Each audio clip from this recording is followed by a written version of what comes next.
Do you still tie bands on your braided wigs in 2024? Try this method and wear your wig for the whole day even if you don't want to use glue or install it. Get a hairspray of your choice. This is the cheapest in the market, that's why I'm showing you this. It's called butterfly shadow. Make sure you've already tinted your lace to give you a natural look. Wear your wig cap is optional and make sure that you spray the butterfly shadow just around your hairline and then wear your wig when it is sticky. Apply the spray again on the edges of your wig and tie with a band. You let it sit for about 5 to 10 minutes. While waiting for it to sit, you can do other things like your makeup, like I'm doing right here. Fine girl. This is just an everyday makeup I normally do to work. I don't do much.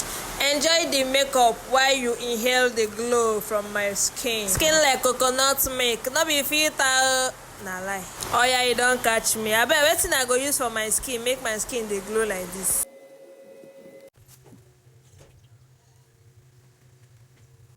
My makeup doesn't take more than 5 minutes, so when I'm done I just remove the lace. As you can see how it don't lap. Do you still need band in 2024? Okay, make I try some necklace. May I see whether it go with my look. There was a place that did not sit well, that's why I tied the band back. I ended up choosing this necklace because it will make, that bone structure show. I be model. Pikin find like 10 people. Okay, it's time to remove the band. Have you seen how natural looking this is? Try this method and tag me later. Follow for more.